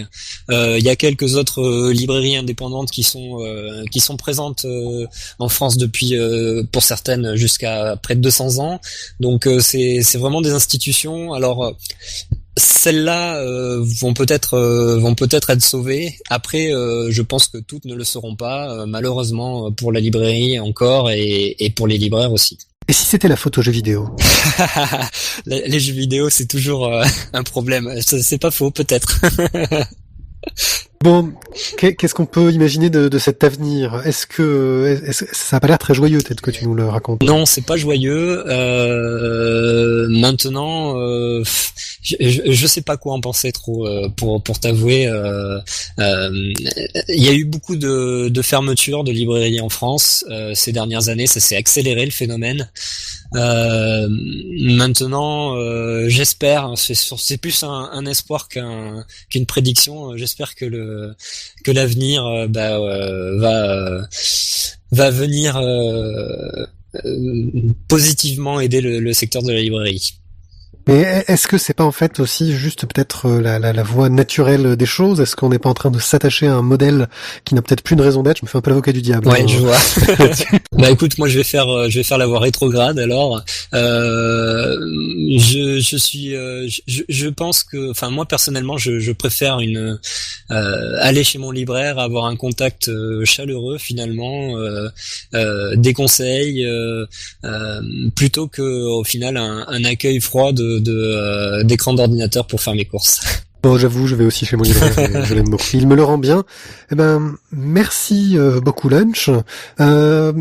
Merci. On peut te retrouver sur le blog de KBD, dont on mettra le lien dans l'article.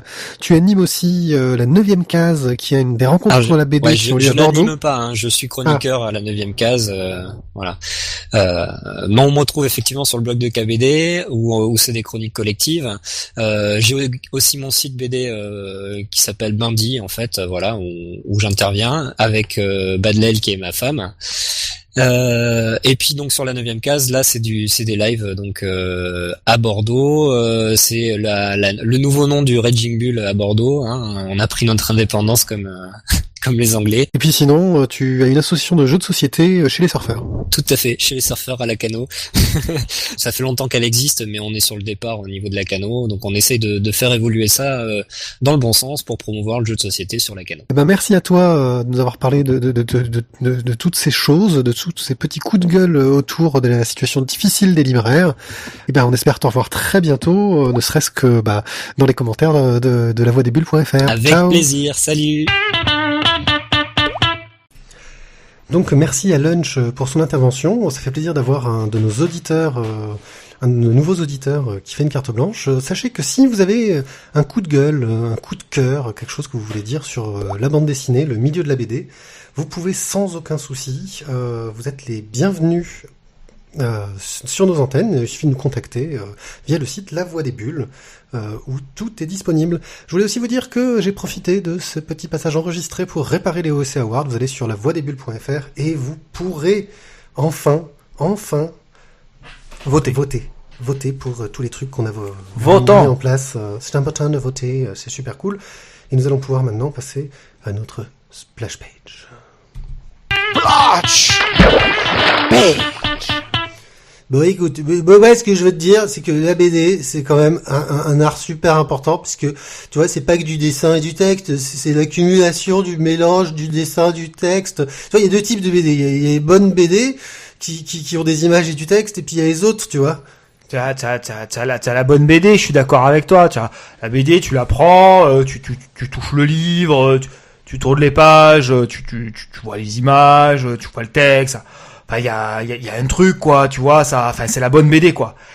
Puis après, enfin, t'as la mauvaise BD, quoi. C'est la BD, tu prends le livre, tu tournes les pages, tu vois les images, tu lis le texte, mais bah, enfin, tu vois que c'est la mauvaise BD, quoi. Voilà, non, et puis les images, tu sais, il y a des gens, ils sont à Nicorette, ils comprennent pas tout, quoi. Je prends pas de Nicorette, moi, je prends pas de Nicorette. Non, mais c'est pas évident pour tout le monde de lire, parce que tu comprends, lire les images, c'est pas comme lire du texte, c'est pas pareil, c'est compliqué, parce que le dessin, tout le monde, il comprend pas que les traits, ça peut vouloir dessiner un truc, tu vois. Moi, je suis d'accord avec toi. D'ailleurs, je l'ai expliqué à mon fils, hein, dès que je lui ai pris son premier abonnement à Penthouse, tout de suite, je lui ai expliqué comment ça marchait, hein, il a bien compris, hein, et pourtant il avait que 4 ans. Hein. Non, mais les images, c'est super important.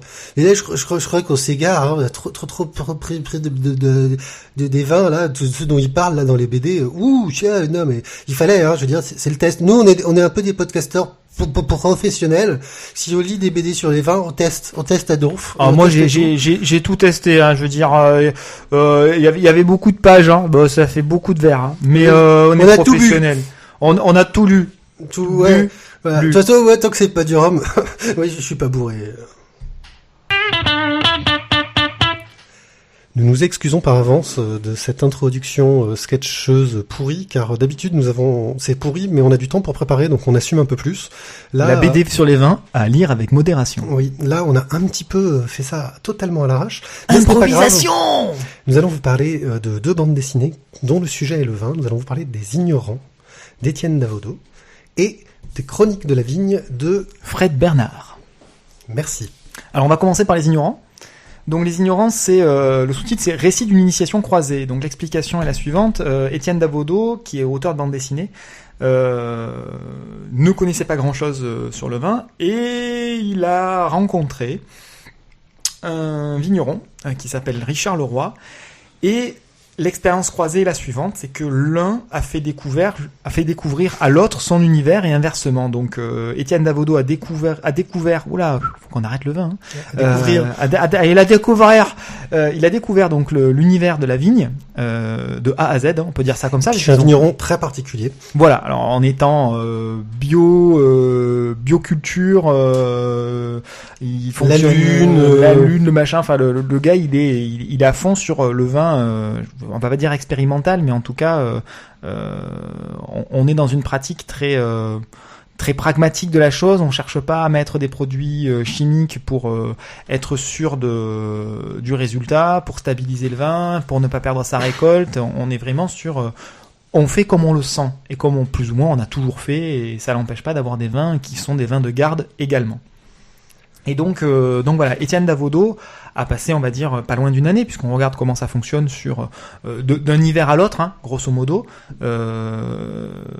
sur la taille de la vigne, sur écouter le cep de vigne, voir comment est-ce qu'il réagit, les différents terroirs, les différents sols, prendre soin de sa vigne, et justement la relation qui est très, on va dire, paternelle, très presque charnel qui peut exister entre un vigneron et sa production. Alors on est peut-être sur un extrême. Je pense que comme partout, tous les vignerons ne fonctionnent pas de la même façon et n'ont peut-être pas le même relationnel et la même attention à leur production, hein, mais là en l'occurrence on est chez quelqu'un qui a un véritable amour pour son métier et qui arrive à faire transmettre cet amour et cette passion à l'auteur Étienne Davodo. Et inversement, je te laisse la parole, du coup. Et Richard Leroy va découvrir le monde de la BD. Et puis, découvrir la richesse qu'il y a dans la BD. Et puis, lire des trucs qui vont le gonfler alors que tout le monde va faire, non, mais c'est pas possible que ça le gonfle. Non, par exemple, Mobius, c'est un peu nul, quoi.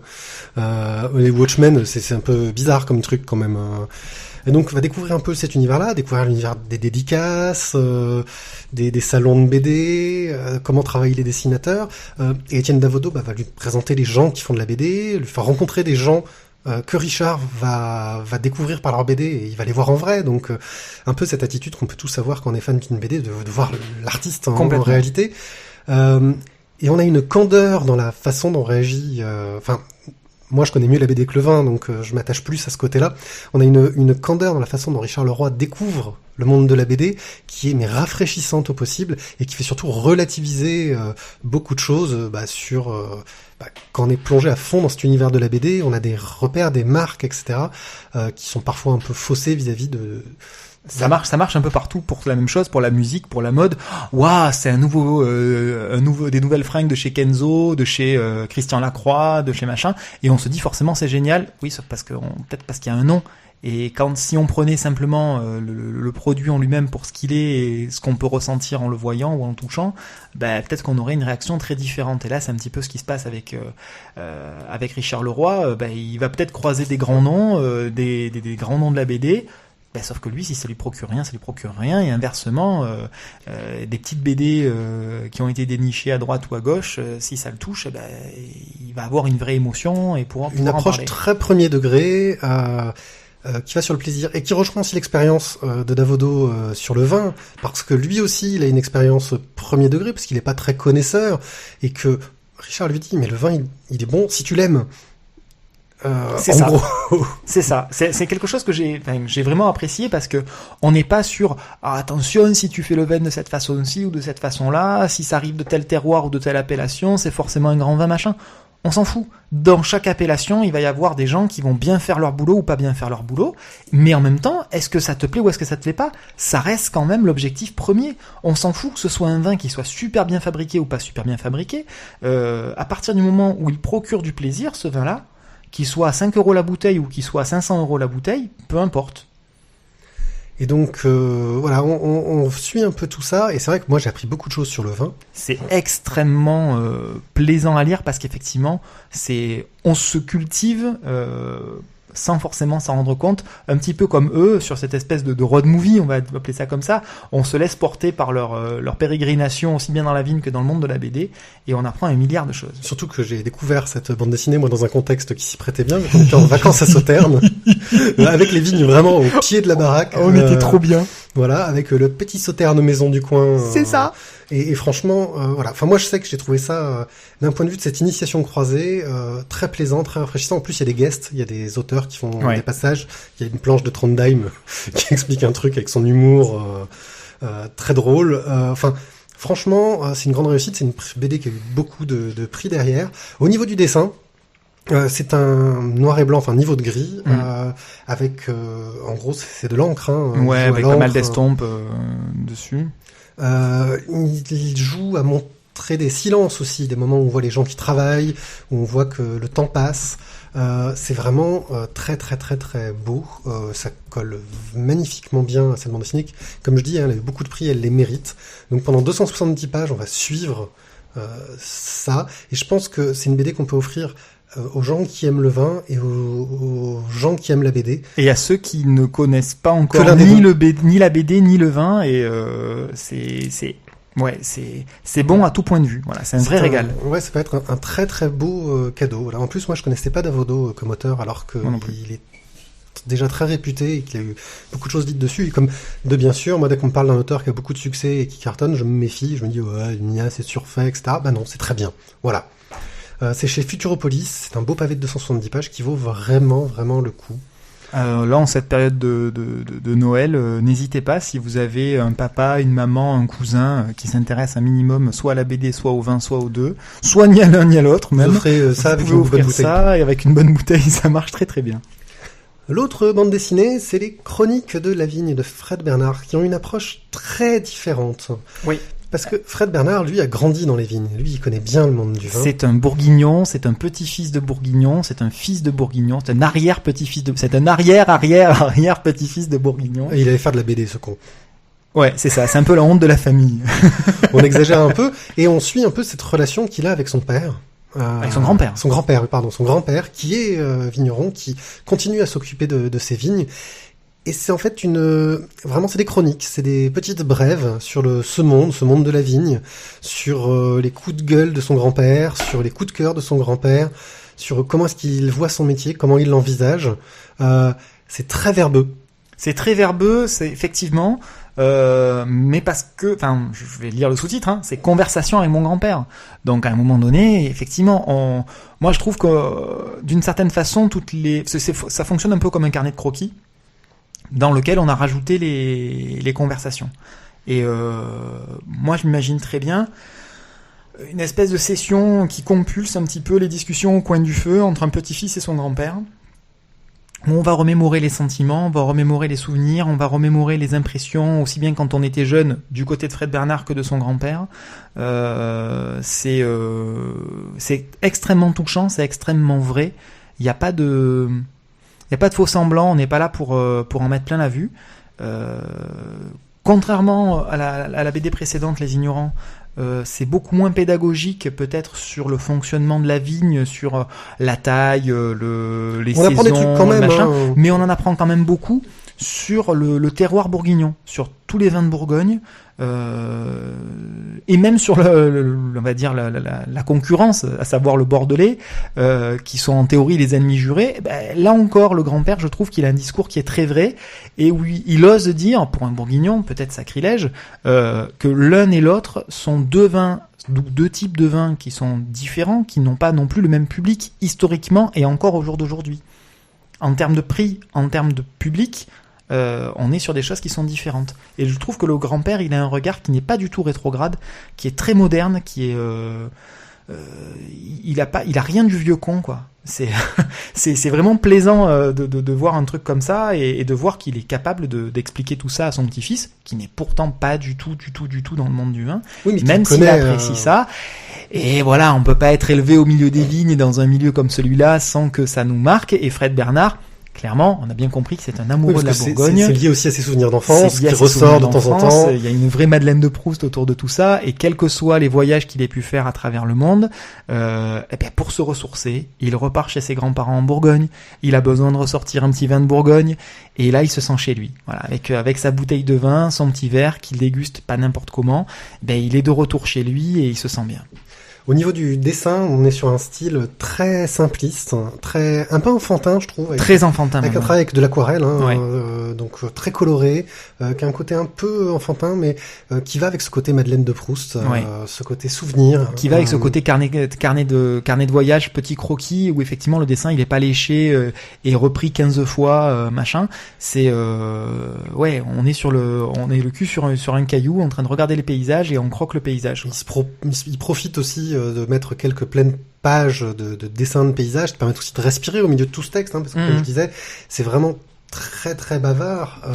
L'image est vraiment là pour souligner un petit peu le texte, mais n'est vraiment pas, je dirais, le côté principal. Elle est là pour soutenir l'histoire.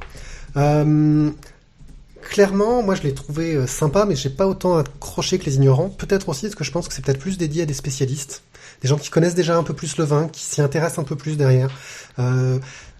Voilà, moi je suis pas aussi enthousiaste que toi. Quand je t'entends en parler, je sens qu'il y a un enthousiasme et que tu as vraiment adoré. Moi je trouvais ça sympathique, mais ça m'a pas autant marqué que j'ai toi. Adoré aussi bien pour le côté anecdotique de la discussion avec le grand-père. C'est quelque chose que j'aurais aimé pouvoir faire, tu vois. Enfin, j'aime le vin et j'aime cette ambiance-là. Et c'est vrai que c'est un truc que j'aurais aimé pouvoir partager avec un grand-père. J'ai connu un grand-père, ça on s'en fout, mais j'ai pas eu ce genre de discussion et c'est un truc que j'aurais aimé.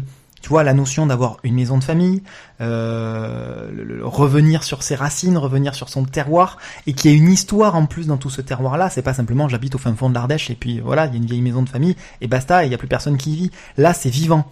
C'est pas des souvenirs sur une carte postale, sur une vieille photo. C'est vivant, ça existe encore et c'est toujours en train de vivre et c'est toujours en train de progresser. Et puis il y a un deuxième aspect, effectivement, tu le disais, sans du tout me proclamer spécialiste du vin ou quoi que ce soit. J'ai eu la chance d'avoir quelques petits cours là-dessus et effectivement, j'ai été bien content d'avoir eu ces quelques petits cours pour apprécier peut-être certains passages un petit peu plus que le néophyte complet. Voilà. Donc c'est un peu plus, je pense, à recommander à des spécialistes, même si ça n'empêche pas d'y prendre un plaisir ou de donner envie de continuer. Sans parler de spécialiste, au moins un petit amateur sur certains. Oui, des amateurs. Voilà, ouais, je pense que c'est le mot. Voilà. Donc bref, très beau, très bon, très touchant. Et ouais, moi si j'ai un truc si on doit cibler une catégorie de personnes, c'est à tous ceux qui aiment retrouver une Madeleine de Proust, quelle qu'elle soit. Voilà. Moi, je voulais juste exprimer un regret sur les ignorants. C'est qu'en fait, quand je l'ai lu, je revenais de Corse, et à la fin des ignorants, ils vont en Corse à Patrimonio, et je revenais de Patrimonio, j'avais fait pas mal d'heures de route pour aller voir un concert, et je suis passé à côté des vignes dont ils parlent dedans, et je regrette vraiment de pas avoir ramené une bouteille, même si je ramenais quand même des bouteilles bien sympathiques de Patrimonio, parce que le vin de Patrimonio est bon, globalement. Donc voilà, franchement, un petit regret. En tout cas, ces deux ouvrages qui, voilà, je dirais, il y a le niveau 1 et le niveau 2, en fait, des amateurs de vin, et en soi, ce sont des belles histoires. L'un comme l'autre, c'est ça. Avec une belle nostalgie. Moi, j'ai beaucoup aimé dans Chronique de la Vigne cette histoire du bunker où il cachait des bouteilles. Oui, alors là, vas-y, pareil, l'anecdote. Dans le côté anecdotique, on est aussi dans les petites histoires du grand-père qui parlent pendant la guerre de leurs escapades nocturnes au nez à la barbe des soldats allemands qui patrouillaient dans la ville, dans le village. Et alors il y a des anecdotes qui sont quand même dures. Oui. Notamment un camarade d'enfance du grand-père qui le remplace pour pouvoir transporter, cacher dans les sacoches, en dessous de quelques bouteilles de vin, des messages pour la résistance. Et le grand-père qui aurait dû faire le trajet a tellement la trouille qu'il en devient malade, il se chie littéralement dessus, on peut pas dire les choses autrement, et donc c'est son copain qui le remplace et il se fait arrêter par la Gestapo et il se fait fusiller aussi sec. Donc ça fait partie des anecdotes qui sont assez dures. Mais à côté de ça, il y a un côté qui est extrêmement festif et où ils se régalaient de se balader la nuit pour boire leur production et leur vin qu'ils avaient réussi à faire échapper au ponctionnement nazi en vigueur à l'époque, et ils se murgeaient la gueule avec du très bon vin dans les caves au fin fond de leur grotte, et comme en cours de soirée ils s'étaient démerdés de boire toutes les bouteilles, il fallait qu'ils repartent à la réserve pour aller en récupérer, et ce malgré les risques qui étaient encourus. Donc on voit qu'il y avait un désir de vivre, mais en même temps qui va avec toute cette ambiance ultra festive de la vigne et du monde du vin. On est dans quelque chose qui, malgré l'ambiance, reste extrêmement joyeux et bon enfant. Donc voilà, c'est une jolie tranche de vie. Je ferai juste un tout petit retour sur Fred Bernard. J'ai cherché un petit moment d'où est-ce que je connaissais ce monsieur, et en fait ça fait juste des années que je fais travailler La Reine des Fourmis a disparu dans ma classe, et j'avais juste pas fait le lien entre les deux auteurs, et c'est exactement le même. Et effectivement, il y a cette douceur, il y a cette justesse dans les sentiments qu'il arrive à faire à retranscrire. Et voilà, merci monsieur Fred Bernard. Voilà, je connaissais pas aussi, c'est un auteur qui est connu, hein, il avait fait Jeanne Picchini, il me semble, j'avais entendu parler de lui pas mal dans un podcast canadien fort sympathique que je recommande. En tout cas, voilà, franchement, 2 bouquins si vous voulez en savoir plus sur le vin, et puis même pour les anecdotes, pour le côté humain, pour le côté vivant, qui réconcilie le vin et la BD, enfin même s'ils étaient peut-être pas en colère. Non, mais on les mettrait pas forcément surtout pendant les festivals. Voilà, et qui sont, pour faire la phrase que tout le monde attend, parce qu'il faut la faire, la phrase cliché du jour, à consommer sans modération. Yepa.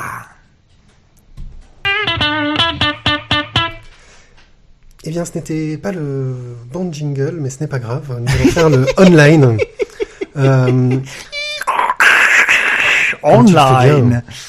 Et le online, je vais parler de vibrantfantôme.net. Vibrant Fantôme est un site assez expérimental d'une auteure, Esther, je crois, c'est son nom, j'ai oublié, il n'est pas présent sur la page de Vibrant Fantôme, qui est partie dans un projet hallucinant de traiter cette histoire en parallèle, dans des styles graphiques légèrement différents, qui vont se rencontrer à des endroits. On a déjà toute la trame de cette histoire qui est faite. C'est prévu, mais sur très très très très très très longtemps. Je sais pas si elle finira, mais franchement, je souhaite que ça parce que je trouve ça génial. Graphiquement, c'est superbe et varié. Je peux pas trop en dire parce que c'est vraiment des histoires très différentes les unes des autres. On se demande comment elles vont se croiser, se rencontrer. Là, je regarde les yeux de Tizak qui sont hallucinés sur le truc. Ça va, tu... Waouh. Waouh. Waouh. Oh les gars, allez-y vite.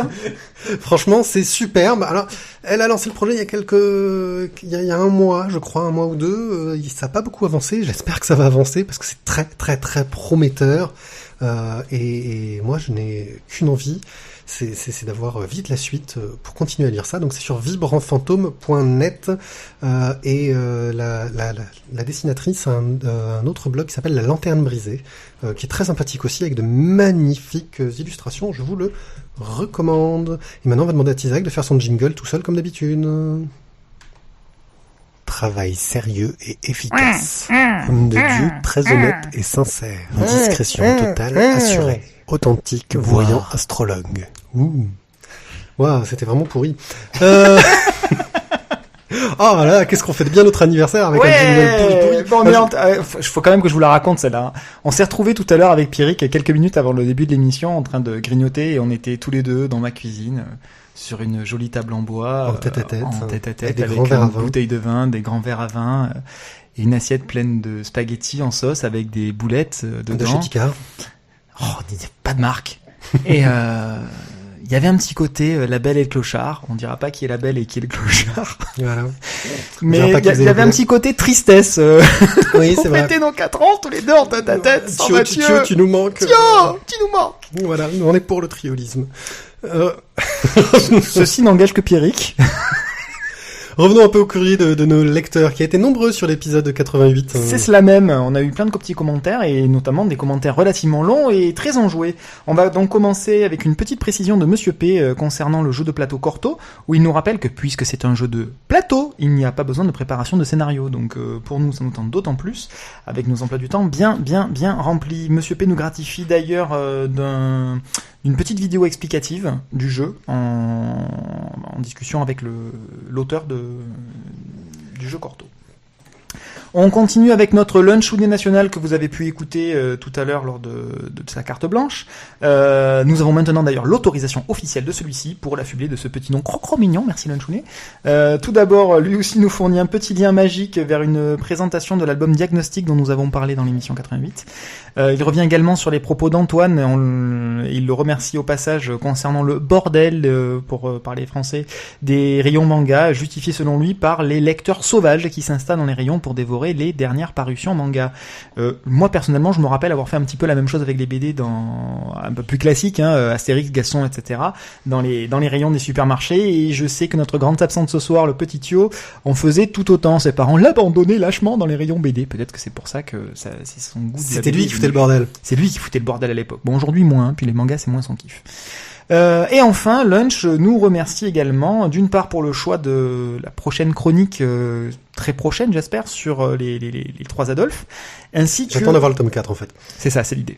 Et ainsi que pour le bon moment qu'on lui a fait passer lors de l'écoute de l'émission précédente, pas loin de 2 heures, alors que monsieur écoute ça en plein boulot. Bon, promis, aucune dénonciation ne sera faite auprès de ta hiérarchie, Lunch. Passons à Toturi qui nous taquine un tantinet justement sur la durée de l'émission 88. Mais nous on est comme ça. Voilà, quand on aime on compte pas, on y va tranquillé, et pourtant on n'avait pas beaucoup bu. Toturi nous gratifie d'ailleurs d'un commentaire très agréable où il nous attribue tout d'abord un petit bonus de 12 pecs. Merci, 12 pecs de classe. Cool. Parce qu'on est suivi par Monsieur Xavier Guibert. Et oui, mais c'est parce que nous l'avions reçu, nous avons un hors-série en sa présence qui est fort sympathique. Allez faire un tour dans les archives. Et puis il nous fait également plein d'éloges sur notre splash page concernant Burlesque Guerre, l'interview qui va avec de François Moretti. Très belle interview. N'est-ce pas? Et d'ailleurs pour le petit rappel, elle a été réalisée par Thio, par moi-même, et sans la présence de Pierrick. Ils deviennent indépendants, c'est bien, ils grandissent, c'est petit. Faut-il y voir un petit lien de causalité dans la qualité? Écoute, je ne me permettrai pas d'émettre quelque hypothèse que ce soit. Enfoiré. Monsieur. Pour finir avec Toturi, je dois bien avouer que tu m'as fait très peur, et visiblement à Lunch également. Le monsieur nous dit qu'il lit 2 à 3 BD par jour. En moyenne, sur l'année. Oh! J'ai envie de dire aou pour mes yeux et aou pour mon porte-monnaie. On est des petits joueurs. On est tout petits joueurs. Toturi, quand tu veux pour une carte blanche. Antoine, on se passe à lui qui a finalement bien aimé se faire recadrer gentiment par Xavier Guibert lui-même. Comme quoi, une fessée, ça dépend vraiment de qui la donne et dans quelles circonstances. D'accord. Mesdames, messieurs, à vos martinets. Et nous finirons avec je crois que si je ne me trompe pas, c'est un nouveau venu, Lionel, qui nous dit pourtant qu'il écoute les émissions depuis bien longtemps.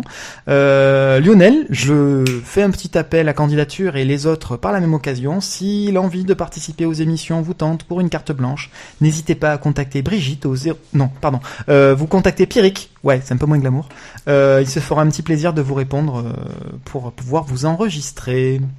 Bien, merci Tizak. Et n'hésitez pas à laisser des commentaires sur le site. Si vous voyez qu'on dit des conneries, ça nous arrive. Si vous avez des précisions à rajouter, c'est l'endroit idéal parce que les archives restent sur place et sont liées aux articles. Et ça vous permet à tous d'en profiter quand ils se plongent dans les archives, s'il y en a qui le font, de notre site. Notamment pour les liens.